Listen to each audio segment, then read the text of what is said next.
All right, welcome to another Thursday evening edition of Grown Folks Business. Tonight will be a special night. It is a family affair.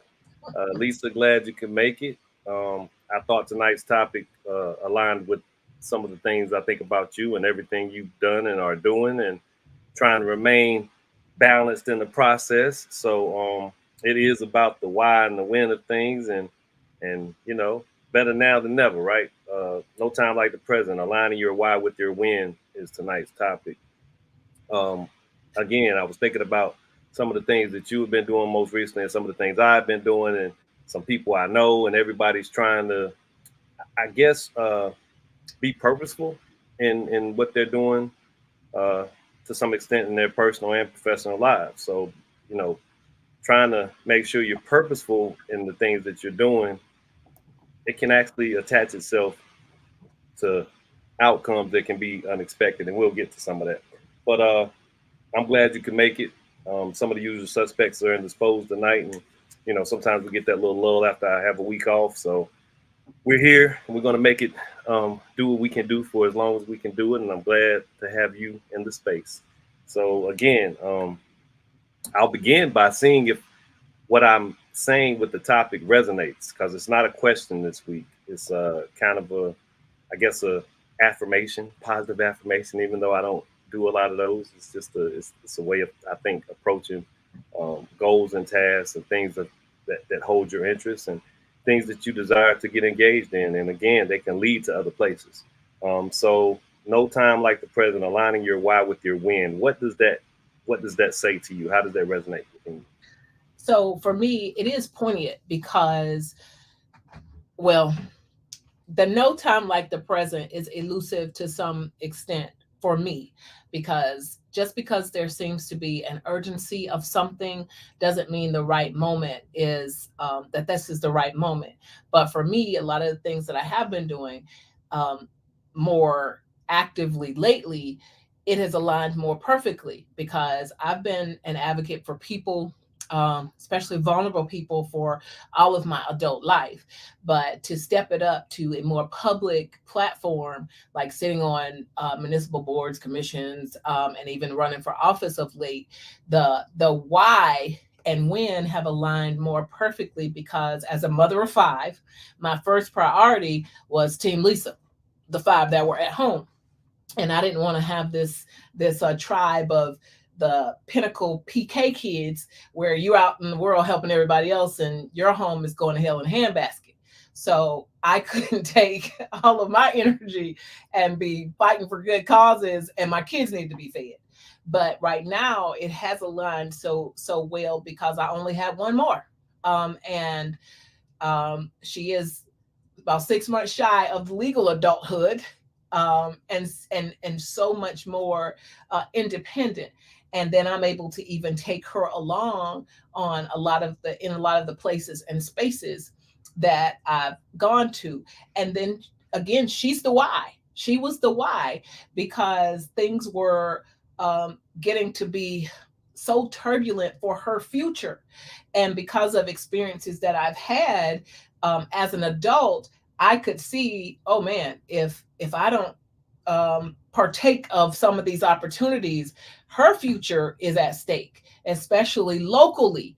And so I knew that my voice was needed more publicly at this time to give her greater opportunities for her adulthood. And so the why and the when aligned perfectly in those respects. Yeah, I love where you went with that, and I think you're actually speaking of it in a way that kind of better defines why I chose present over now. Like no time like the present is a better known, I guess, saying.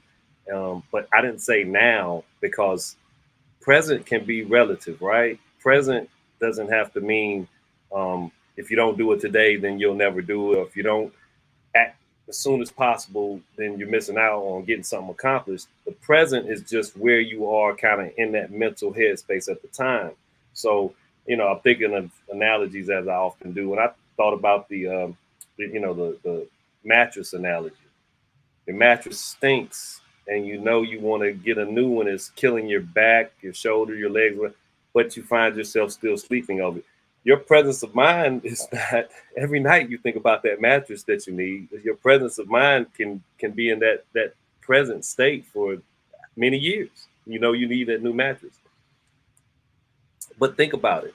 Um, how many mattresses do we go through in our lifetime, right? So if you are capable and able, and I know a mattress is an expense, but it's for your well-being. So in that case, there is no time like the present. You know, whatever that present becomes, when you get that new mattress, you wholly get to recalibrate what the present is in terms of needing a better surface to get some rest. And your wine wind should be totally aligned if you're waking up stiff as a board and hurt. Um, what do you think of when I say to you that the best laid plans quote? You familiar? You know, the best laid plans. So what crosses your mind? And I'll also pitch in. But what crosses your mind when you hear that?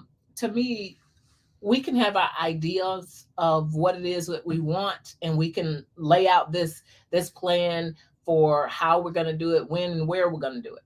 But if we don't account for the things we can't account for, then it could be, derailed.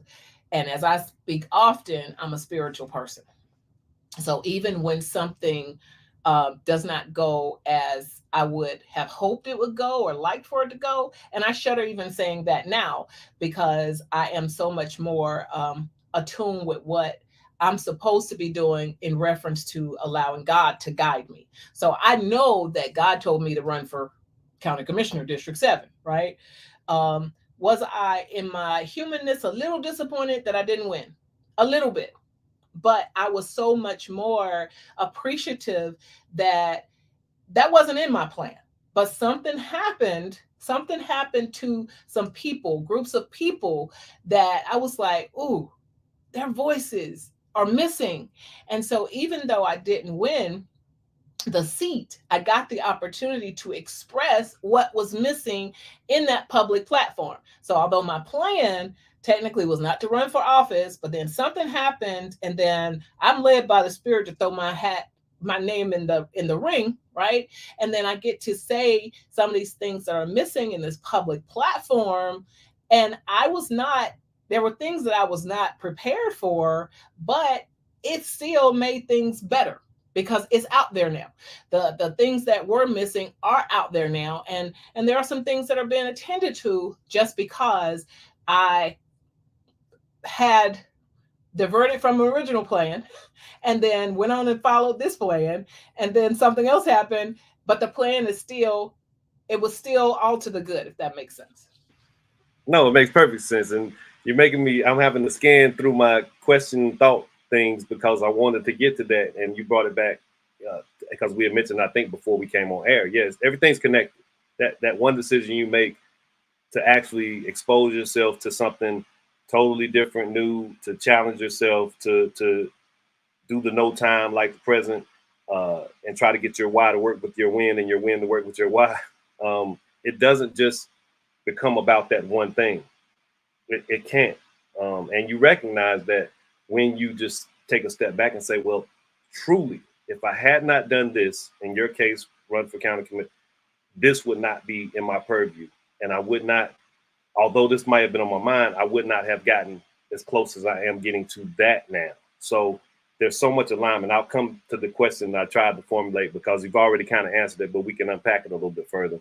But yeah, to answer my own question, when I think about the best laid plans, some of the work I do, whether it's with NC 100 or RELC, which I had a wonderful event this past weekend. Your son actually came and attended. It was pretty awesome.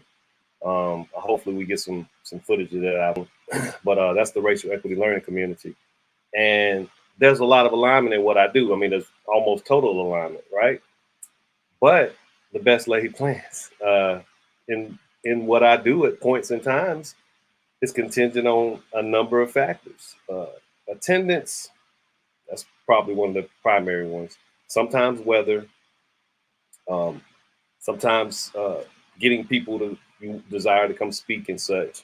And sometimes my preparedness in terms of knowing what how I'm going to be on at those points and times that I need to. So it's not necessarily about preparedness because I feel like I'm always ready, but you want to make sure that you're speaking to the topics that you desire to and that you're getting out what you know you want to communicate paramountly, because this might be a one-shot deal. You might not get to see the same group of people. So even with planning out the RELC retreat, my no time like the present is always in motion. I'm getting my whys and my wins lined up because I know what I want to talk about. I know how I want to deliver things, but the dates get a little uh, funky. The locations get a little funky. What I'll say that I hope is well received by who's listening out there, including yourself, Lisa, of course. Um, when I think of best laid plans, I commit to the idea of the best outcome, no matter. So the plans, of course, as you already see, you can't plan for what you don't know. But if you kind of adjust your thinking for the best outcome, no matter what those plans uh, endure during the process, you're preparing yourself in some way for the avoidance of that potential letdown. Because those plans, as we know, that's why the whole saying exists: best laid plans. What is it, Murphy's Law? All that good stuff. But I had a wonderful, outstanding, could not have asked for a better event at Hard River in one of their nice facilities. And on the way, the plans changed and things could have went a whole different direction. But in my processing of what I do in totality, in any realm, in any shape, form, running for public office included, there's the desire to make sure that my why and my win remain somewhere aligned during the process. And I think it gets us to better places, unexpected places, which kind of brings us to what you were discussing. So I think it's a fairly understandable question, but it is in the realm of what you just spoke on, and I want to unpack it a little bit. So hopefully this makes sense. How important is it to have a schedule? And how is your desired outcome for any situation connected to a time frame? If that resonates, I say that connects to what you were sharing, because if you have a desired outcome, as I just made, a bit more of a thing when it comes to best laid plans, having that schedule and having the understanding that your desired outcome is, for any situation, is connected to a time frame. Does that make sense? So what you were kind of unpacking was alluding to that so much I had to go find that question before we came back. But yeah, so I'll read it again, just so I'll read both of them again. But how important is it to you to have a schedule? And how is your desired outcome for any situation connected to a time frame? You just shared with me an event that you're putting together that you did some work on for this weekend. So I had to make sure I put it on my schedule. You know what I mean? So I expect to be there. But go ahead, talk to me. Ooh, that's tough.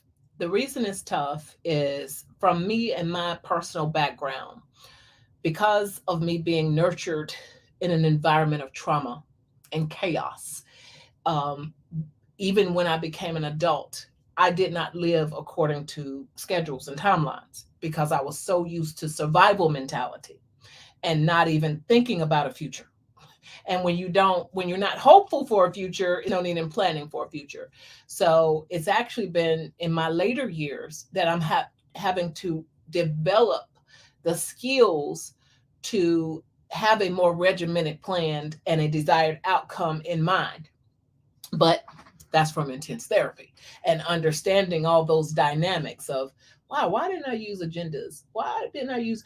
So, to your point, though, it is important to have a plan, to have a schedule, and to have some tentative idea of the desired outcome, because some things are um, unattainable based on different timelines.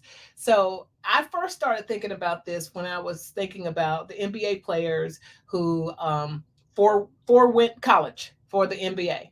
And I was thinking of it logically and saying, well, it makes sense that they are in the best physical shape of their lives between 18 and 21.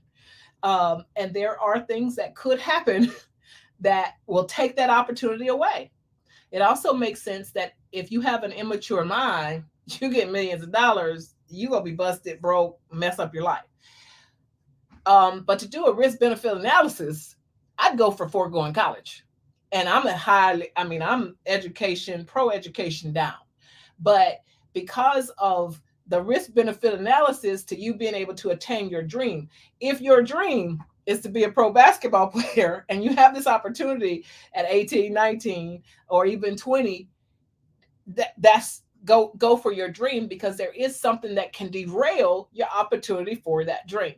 So even for me, I do still have a vision for something that I want to attain within a what I think is a reasonable timeline, but I also have had to learn what is reasonable because I was molded into unreasonableness, if that makes sense. Total sense. What resonates the most with what you were sharing is about the earlier experiences. I am a person that grew up in an environment that was not. I won't. It definitely wasn't extremely bad. It wasn't the greatest. It wasn't roses and cherries. But who has that? Rose. I said cherries, roses and rainbows or unicorns, whatever. It wasn't fairy tale-ish. But I know that the vulnerabilities that you feel at those certain stages of adolescence will lead you to think that you're limited in your potential, that you most likely won't get to a certain place where there's ever going to be a need for any extensive planning or desire for better outcomes, because your outcomes are what they're going to be, and there's nothing you can do about it. Fast forward, of course, you can put your hands on the steering wheel. You still may not have, GPS that works all the way correct, but you can kind of control some of the things that you can, and you can make better decisions and not drive down the dark alleyway that that actually deads into a brick wall. So, yeah, I was somebody who didn't think about living past 25. I barely thought about living to any measure of 20 something.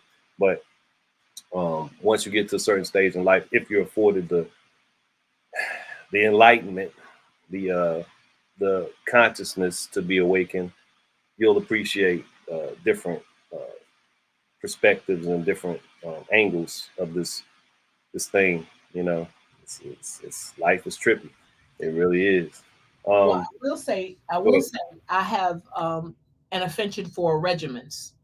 Um, so I may not have been all about schedules and agendas and things like that, but I have had to say, well, you know what, you've been pretty regimented. Like, you'll get up the same time and you'll do the same thing.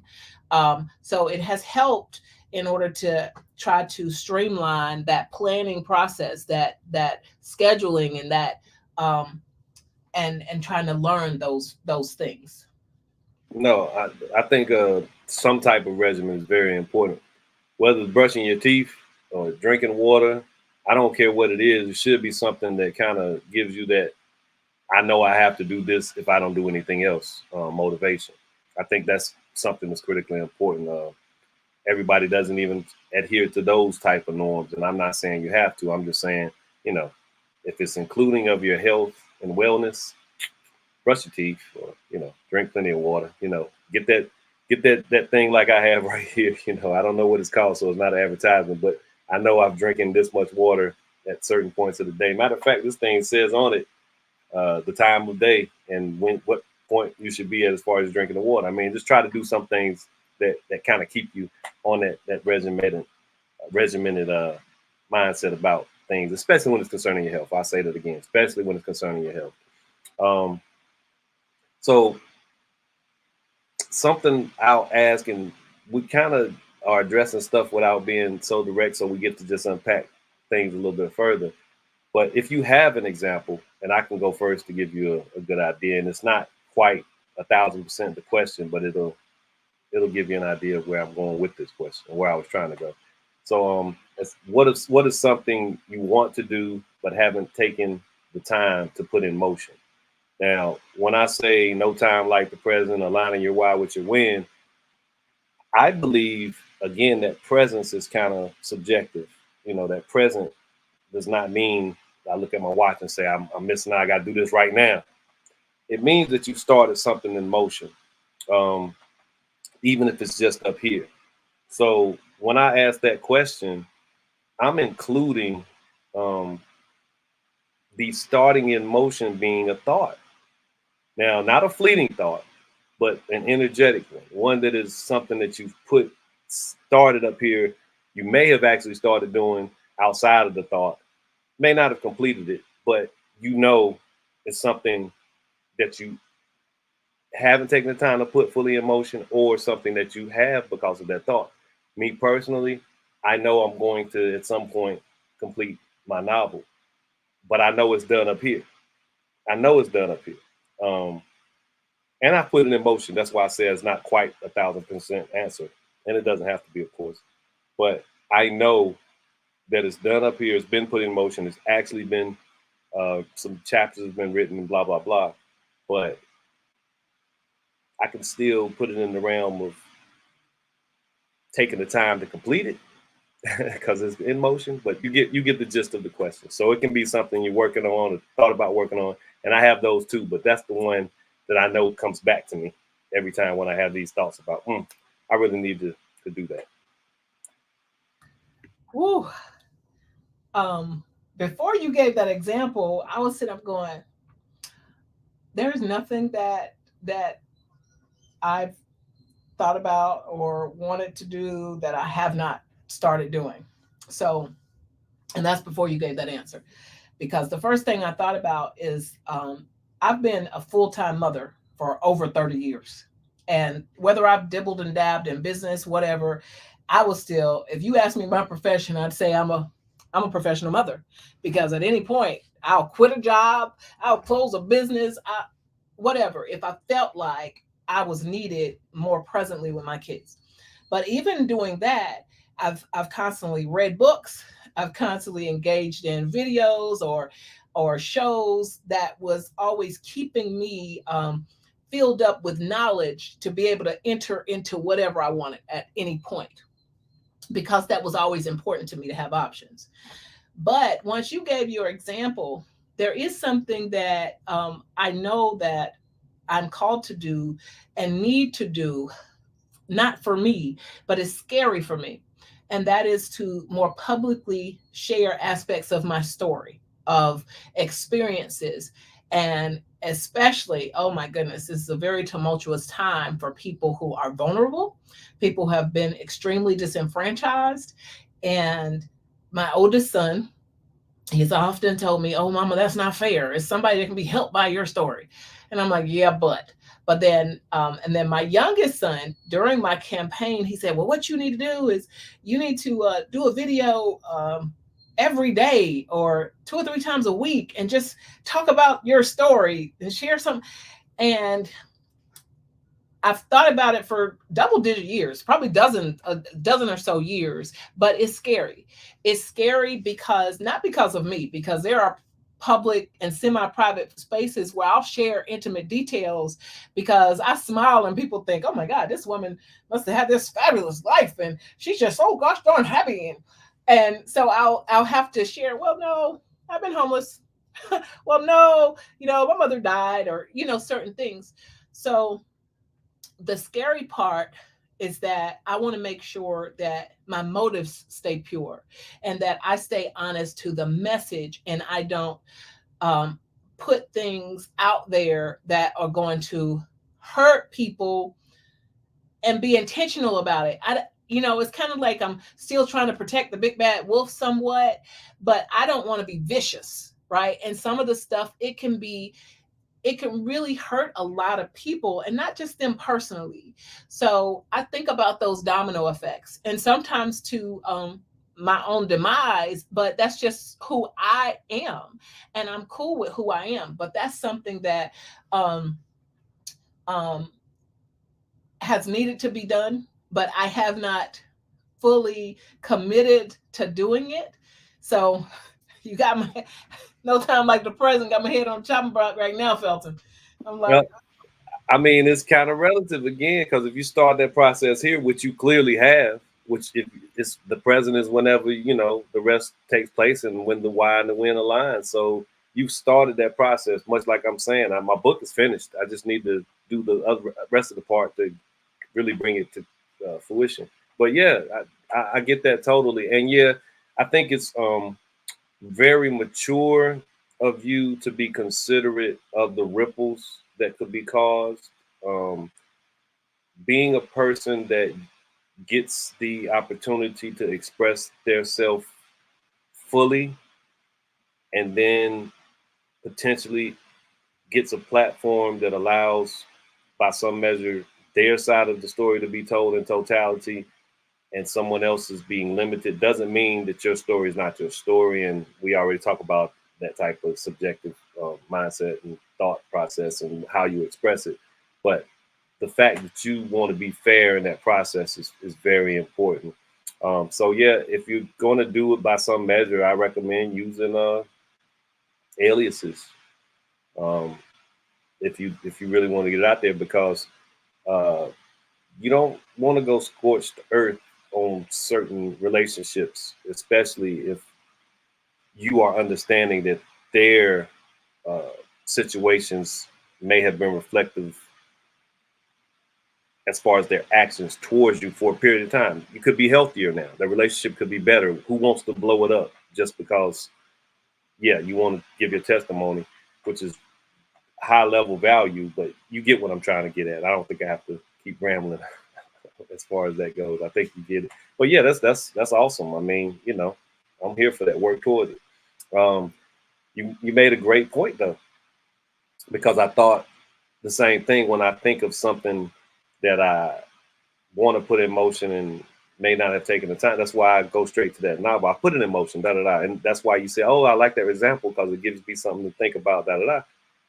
We understand each other in that way, because my next question, I think, is we're the perfect people to kind of wrestle with this one a little bit and bounce it around, because I believe um, some of us are conditioned to do this. So why do some of us always need something going on or on the horizon? So I know I am like that. When I say purposeful work, it's not just what I'm doing at the moment. It's something I'm projecting, or something that I want to have going on, or that I already have simmering, or percolating, as they say, at some point. So I feel like that's something that takes place in your world also, which is what makes that earlier question kind of hard to uh, to answer, because I feel like I always have something going on. I always got something. The next thing is on the horizon, or I'm finishing up something that I started a while ago. It's always something on that schedule, on that calendar, that's coming up. So why do you think? And I'm going to include you. If I'm wrong, just correct me. Why do you? Meryl says, "Love this sharing. I've always wanted to curate stories on paper and video. Y'all are inspiring me to put a plan together." Thanks, Meryl. Um, so yeah, answering that question, I think I can say, we are that type of, always have to have something going on, even if it's just minor. Just got to have something going on. well, I'm going to go to a biblical reference, because there are people throughout my whole life that's always like, "Oh, sit down, relax. You do too much, or you're always busy." And I have come, and thank God for maturity. The word says, "To whom much is given, much is required." Right? And that doesn't necessarily mean much money. That doesn't mean much. It could mean much anything. I think I know for me, I have embraced the fact that I have a certain cognitive acumen. My brain works a certain way, and it's not challenge. It's not even hard for me to see something and be like, if this, then that. If and that's an easy thing for me to do. And so I feel like I was given that ability, and it would be it would be destructive of me not to utilize what I was given. And it does not bother me whatsoever. It has seemed to bother other people more than it has bothered me.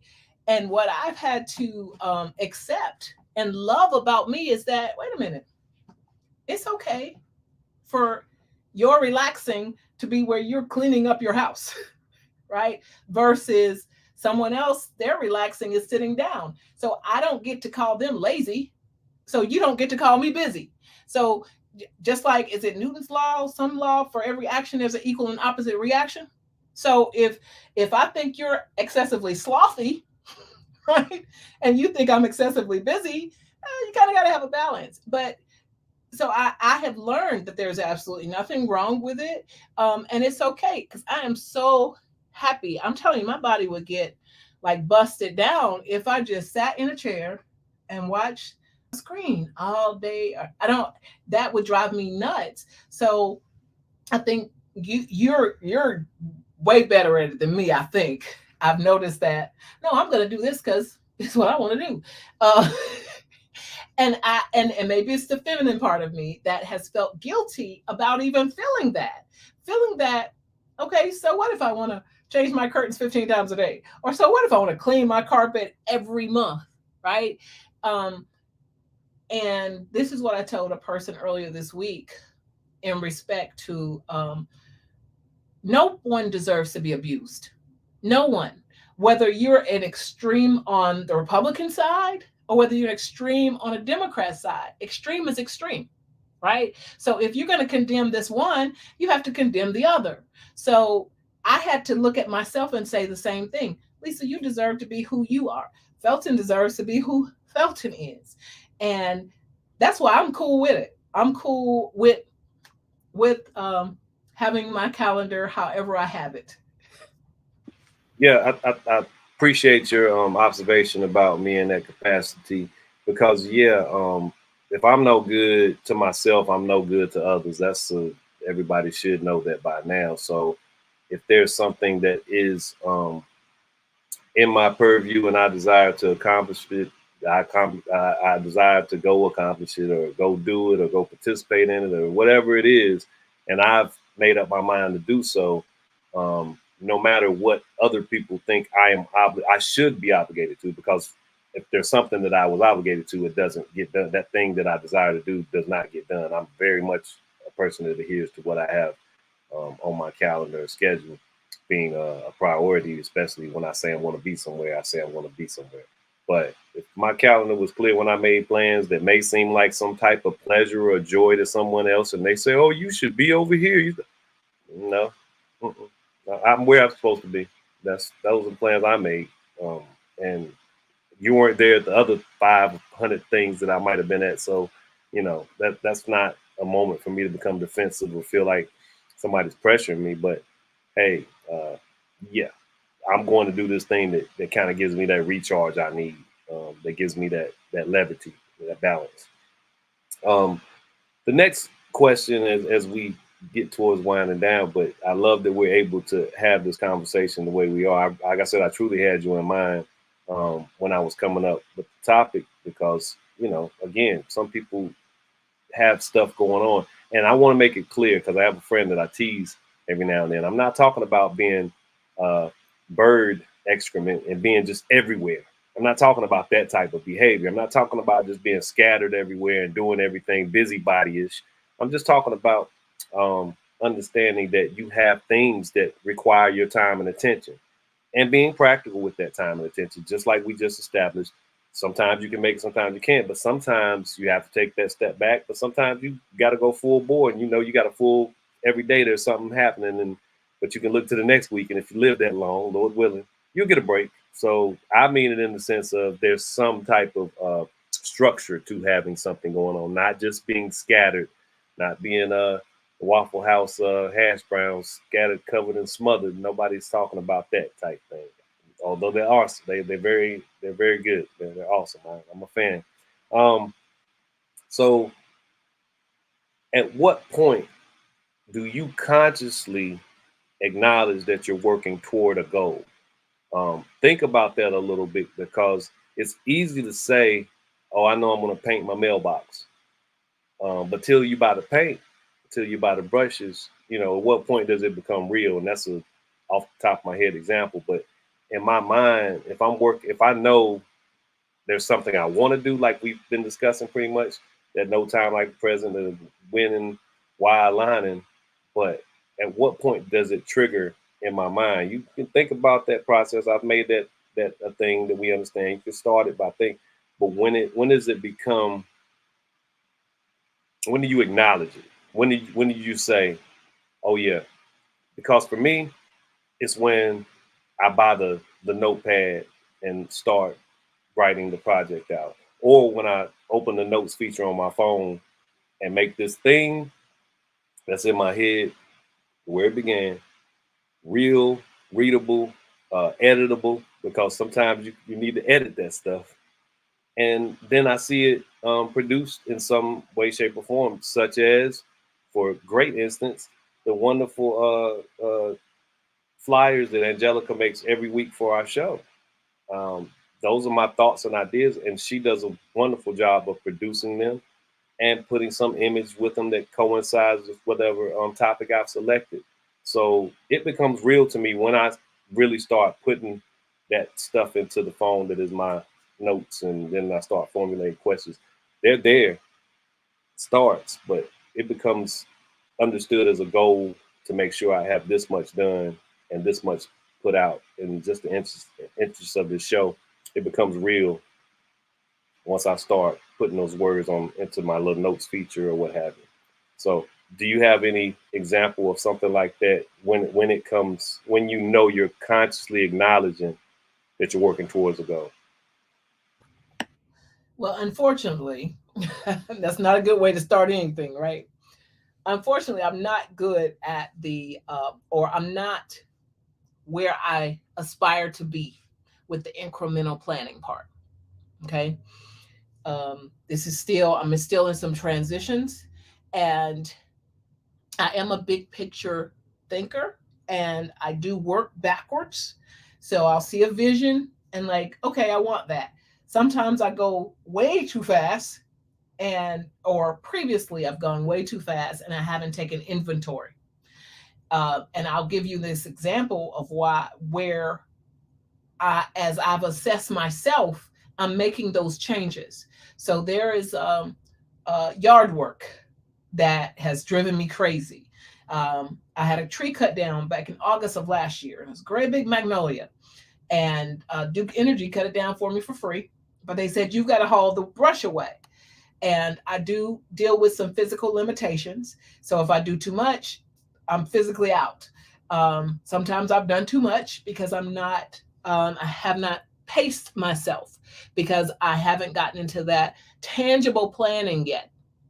And I'm having to work towards it. And that was something that I did not tangibly plan for it, because I know the city will pick up 10 pieces a week and so on and so forth, but I still wasn't tangibly planning. So here it is, June 9th, and the debris is, I'll say, 99% gone.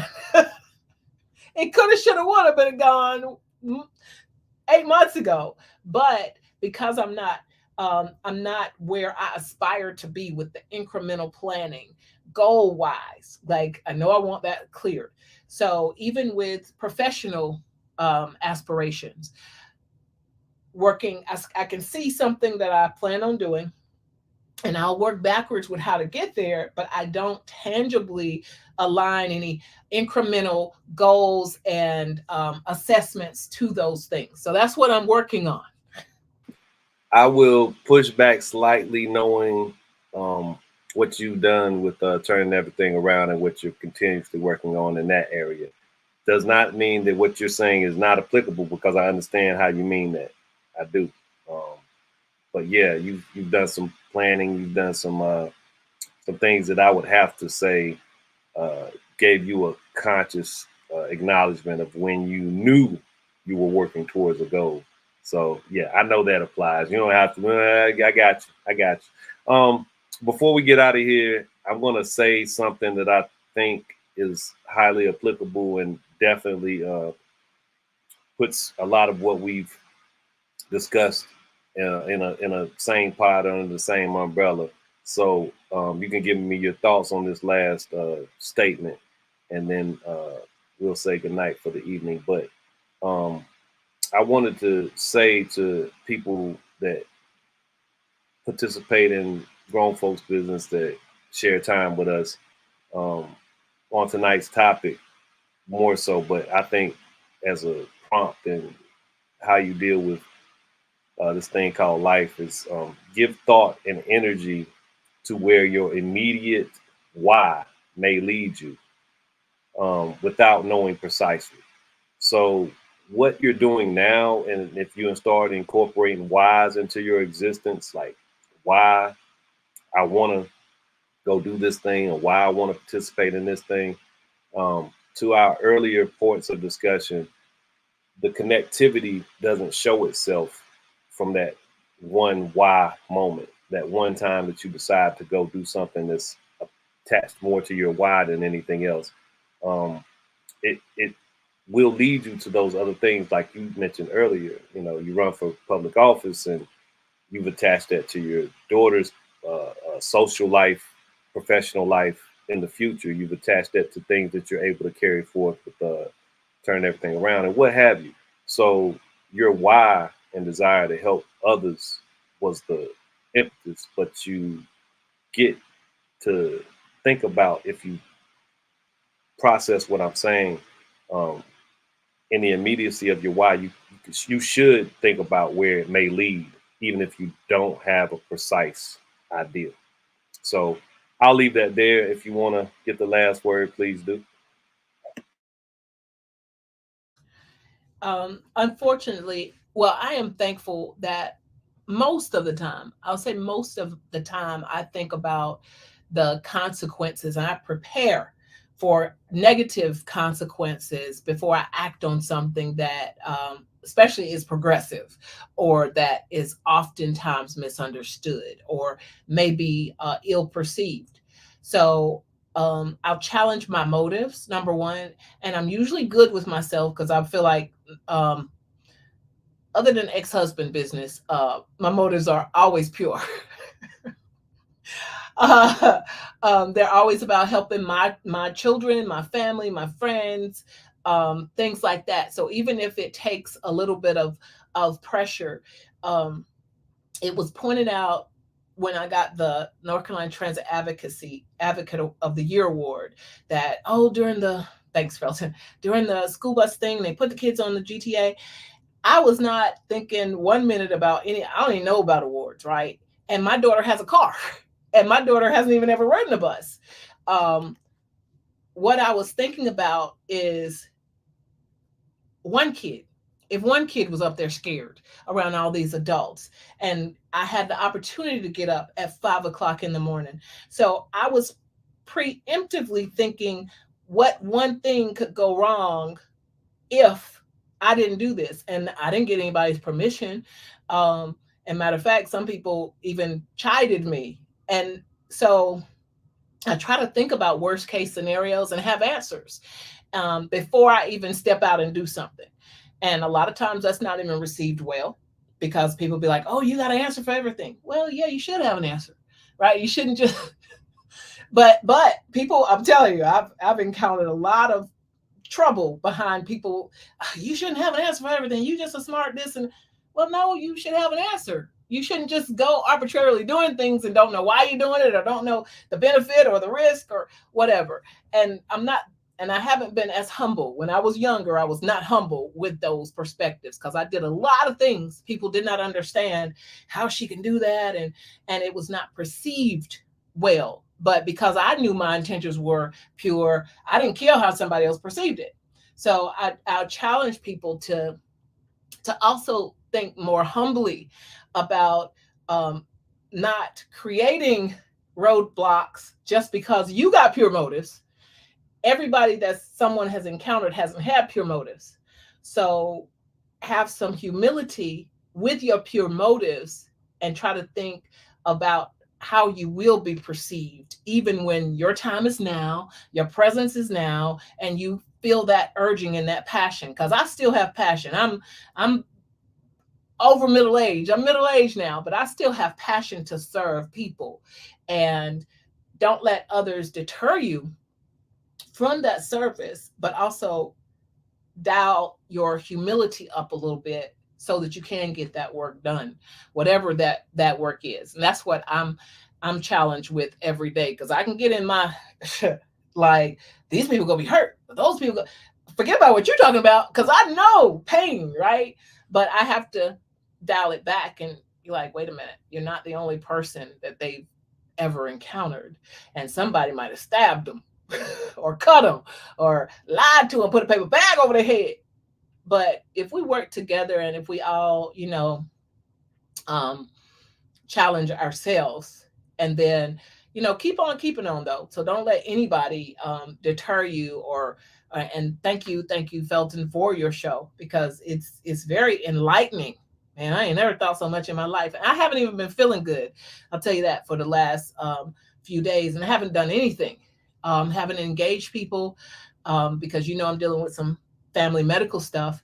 But I wanted to come to this show because it wasn't going to take much for me, right? Some of the other stuff was to take a lot more, but this didn't take as much out of me, and it is so important. It helps me be able to think more, also. So that's that risk benefit analysis for me too. So I appreciate Grown Folks Business, and for everybody out there, everybody has something for someone else. So don't let the world shut you down.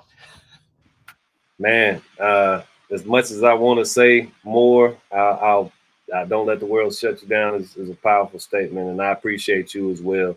Thanks for sharing and spending this time, and it means a lot. And yeah, what you just left us with, it's not to invert what I was sharing, is to actually say that, even if that expected outcome has some negative connotations, it's worthy of your attention.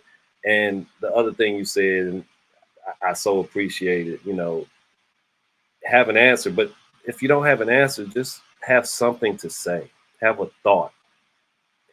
That part, I think we could all benefit from. But I appreciate you so much, Lisa. And this is, man, I appreciate that, Jeff, so much.